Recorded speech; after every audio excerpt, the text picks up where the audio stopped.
The first of the 2024 presidential campaign is now in the books. Good evening from New York.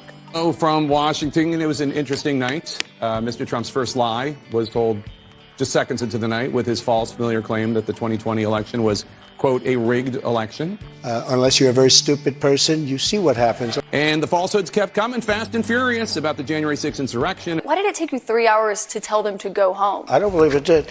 Oh, let me pull it out. I have to pull it out. Excuse me while I whip this out.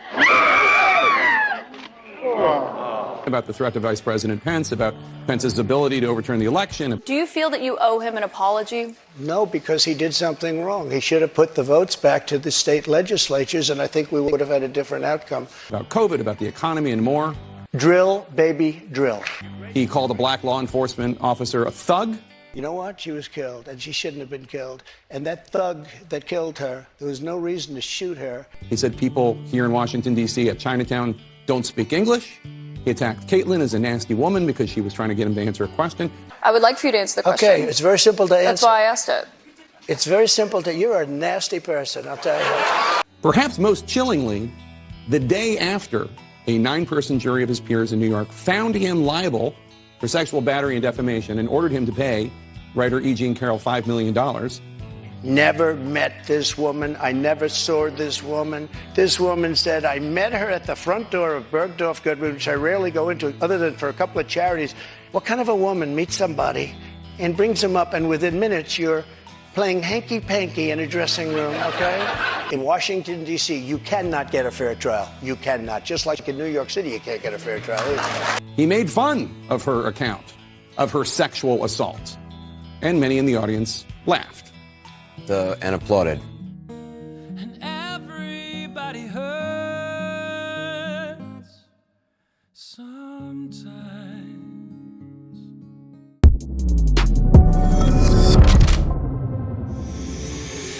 Yo, what's up, guys? It's your boy, Benny, out of the studio, but not out of the news cycle. We've been watching Donald Trump last night at the CNN town hall, or should I say the funeral of the entire network, because CNN is now officially deceased. Get ready, they're going to charge Donald Trump with murder any moment now, because there is no coming back from what happened on CNN last night. But what you just saw, which I thought was very, very interesting, was the incredible value of surrogacy for Donald Trump. And this is something that I haven't actually thought much about, but Donald Trump has some really great defenders in his supporters, for one, who are smart and informed and wise based on the work of obviously a lot of different great and great creators that I support, but who were able to go through and just wreck the CNN moderators afterwards in the focus groups. And I thought that, those clips are going absolutely thermonuclear viral.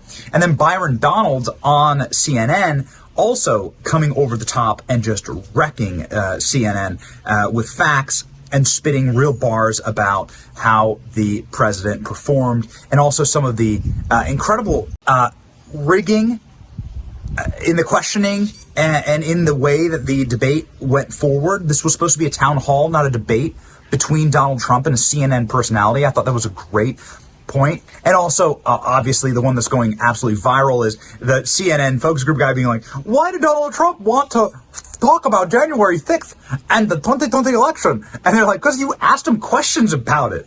Which is the ultimate takeaway here. They gave Trump the biggest W, and this was a huge W for Donald Trump. I don't care if you love Trump, you hate Trump. This is a huge W. The left is losing their minds over this.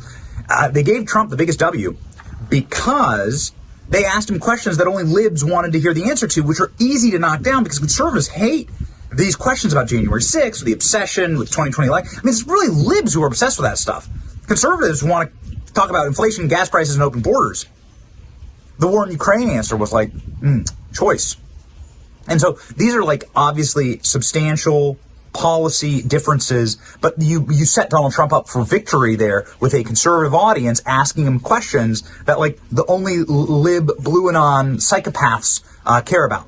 And so it's like a win-win for Trump, and it was a huge win for Trump. But if you look around the internet and if you look around the media ecosystem, you can really see how big of a win it was with the surrogates and the people who were there representing Donald Trump afterwards, how successful they did that. I think obviously the takeaway star there is Byron Donalds, who's just gone absolutely thermonuclear viral for his responses on a panel, just shutting down a panel of like 7 other people. Why you got to put 7 people on a panel? This is like 7 against 1, and Byron Donalds is wiping the floor with them.